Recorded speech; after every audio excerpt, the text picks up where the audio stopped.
Mold zombies. There are over 1.5 million species of mold in the world, floating everywhere and landing on just about everything. Mold spores are like the garbage men of the universe, consuming dead organic matter such as spoiled food, dead grass, leaves, and of course, your average building. We call them mold zombies because they lay dormant until they're activated by water. Different molds will become activated by different amounts of water activity. So your indoor humidity level should be kept between 35 and 50%. If humidity rises and is left unchecked, here is what can happen to you. For tonight only, our example brings us to some extremely terrifying critters. At an easily reached 74% humidity, this little creature begins to twitch.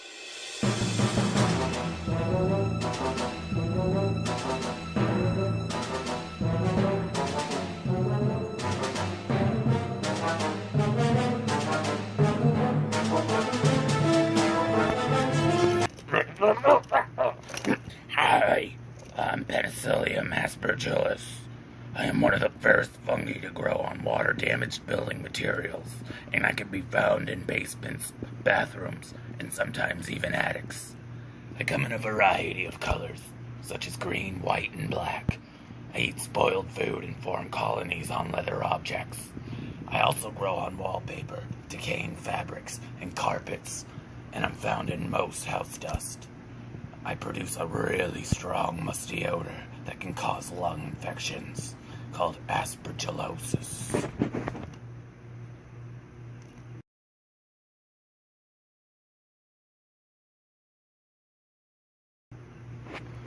Well, I don't think I like her one bit, so it begs the question, how do you kill this zombie? Well, first, reduce your humidity levels below 50%.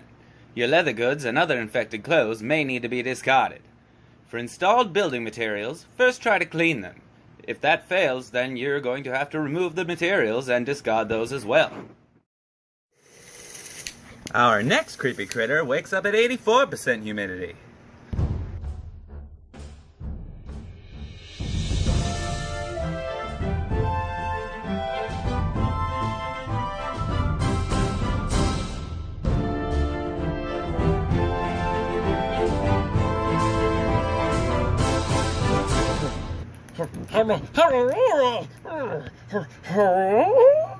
Hello, I'm Cladosporium. I'm the most common mold spore worldwide. I'm brought into the house on air currents and can usually be found in attics, appearing as black spots on the attic plywood. I trigger hay fever and asthma symptoms.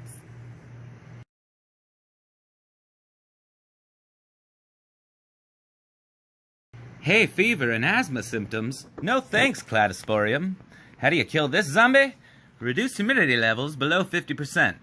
In an attic, have a mold specialist remove the growth from plywood and rafters. Block off openings from the living space below to control water vapor migration. These openings can include plumbing, an electrical chassis, and an attic staircase cover. Vent the bathroom fan to the exterior with an insulated pipe through the roof or gable end. Install a working attic ventilation system. And now, moving along to our third and final zombie, waking up at 94% humidity.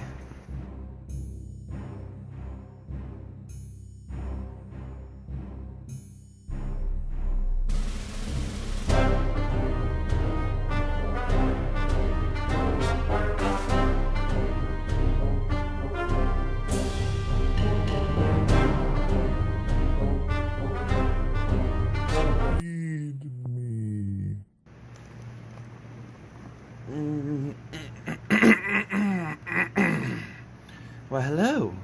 I'm Stachybotrys. Much more refined, but far more dangerous than my counterparts. I grow well on extremely wet building materials containing cellulose. I prefer dark, wet areas like basements, cellars, and crawl spaces. I'm a heavy soil fungus, and am usually brought into the home on shoes. I can be easily spotted on the basement attached to a wet wallboard, and I look like black shoe polish on sheetrock, which is like candy for me.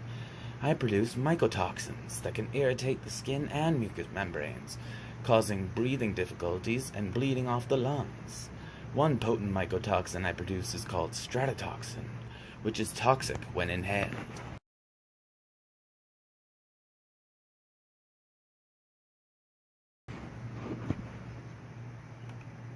You sound like one very dangerous girl, Stachybotrys. I'll be sure not to mess with you.